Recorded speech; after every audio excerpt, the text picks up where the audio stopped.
ketika kita melihat keburukan atau kekurangan atau kecacatan dalam diri saudara kita yang muslim. Ini adalah satu keniscayaan, satu kepastian.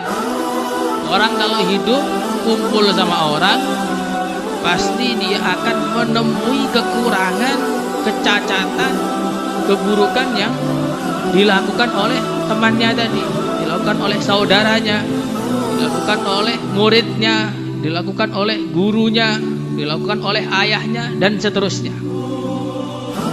Maka baginda Rasulullah Sallallahu Alaihi Wasallam mengajari kepada kita, kalau kita ini melihat saudara kita berbuat buruk, maka sikap yang terbaik adalah menasihati dia agar menghentikan perbuatan buruknya, kemudian menutupi aibnya. Jadi menasihati kemudian ditutupi, bukan setelah dinasihati diumbar aibnya kemana-mana. Karena orang itu kesukaannya kalau melihat orang itu berbuat buruk, orang itu berbuat salah, pengennya itu nggak puas kalau hanya orang tadi berhenti berbuat salah, pengennya mempermalukan dia, pengennya menghinakan dia, pengennya mengumbar aib dia. Nabi mengatakan bukan seperti itu. Siapa yang mau menutupi aib seseorang, maka Allah akan menutupi aibnya pada hari kiamat. Dan siapa yang mengumbar aibnya seseorang, Allah akan mengumbar aibnya pada hari kiamat dan di dunia ini. Maka bagaimana caranya kita ini agar hati kita tidak tergerak untuk mengumbar aibnya orang lain, untuk menghina orang lain? Itu bagaimana caranya? Karena sudah wataknya manusia itu seweneng bikin gosip, wataknya manusia itu seweneng bikin isu. Apa tuh isinya perkara yang viral itu? Apa tuh isinya berita pagi sore yang ada di televisi? Isinya menggunjing orang lain, isinya membuka aibnya orang lain. Berita gosip petang, gosip pagi, gosip siang, semua tertarik. Kalau yang tertarik itu perempuan, ya wajar, perempuan suka gosip. Karena repotnya laki-laki mulut perempuan. Dan laki-laki juga suka gosip, suka menyebarkan aib. Ini permasalahan besar nih. Satu permasalahan besar pada zaman sekarang ini. Laki-lakinya bermulut seperti mulut perempuan. Sehingga yang memviralkan sesuatu bukan hanya wanita yang memviralkan sesuatu, laki-laki juga.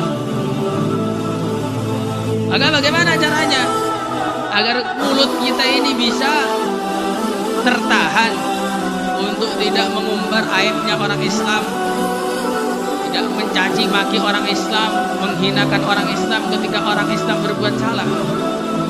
Caranya yang pertama, rasakan kalau kita mencaci maki dia, kalau kita mengumbar aib dia, aib kita akan diumbar oleh Allah Subhanahu wa taala, dibeberkan oleh Allah Subhanahu wa taala di dunia ini sebelum di akhirat. Padahal dia dan kita itu sama-sama anak Adam. Kullu bani Adam khata'un. Semua anak Adam itu orang yang banyak salahnya. Tapi kadang-kadang kita dan dia cuma beda dalam pilih dosanya. Dia dosa minum khamr, kita dosa yang lainnya, sama saja. Maka jangan mengumbar aib seorang atau mencacinya. Kita tuh menasihati, bukan mengumbar aib. Kalau kita ini malah mencaci maki dan mengumbar aibnya, Allah akan permalukan kita di dunia ini sebelum di akhirat. Maka dalam hadis Tirmidzi dikatakan, man ayyara akhahu bidambin lam yamut hatta ya'malahu. Siapa yang menghina saudaranya, mencaci maki saudaranya gara-gara saudaranya berbuat dosa, dia tidak akan mati sebelum dia mengerjakan dosa yang diejek tersebut. Aku ini kok begini terus? Akhirnya dia juga begitu dulu sebelum mati. Orang itu menasihati menasihati, jangan mencaci maki. Kalau orang mencaci maki begitu jadinya, kamu rokok terus, nggak benar kamu itu. Nasihatnya benar, tapi kalau mencaci maki nggak benar. Sehingga akhirnya sebelum mati rokok dulu. Kamu ini kok berbuat pacaran terus. Orang nasihati orang pacaran wajib, amar ma'ruf nahi anil munkar. Tapi kalau ada orang pacaran diumbar, dimasukkan ngaji, dimasukkan mana-mana, bulan telah berbuat seperti ini. Oh, akhirnya sebelum mati yang ngomong pacaran juga.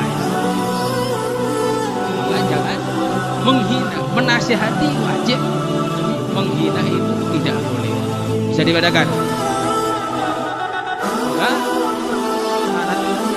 Cara yang pertama agar kita ini tidak terjerumus dalam mencaci saudara Islam kita, mengumbar aibnya saudara Islam kita adalah ingat bahwa kita ini juga punya aib, yang mana Allah Subhanahu wa taala kalau membuka aib kita, semua orang akan lari dari kita.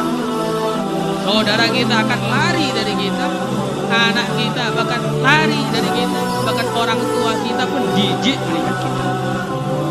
Masih bisa dihormati orang lain, dianggap sebagai teman, dianggap sebagai santri, dianggap sebagai ustaz.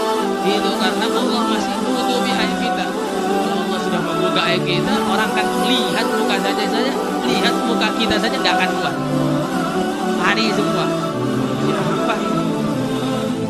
Cara yang pertama adalah tanamkan dalam hati bahwa saya ini juga punya aib. Maka saya kalau ada orang yang salah, kewajiban saya menasehati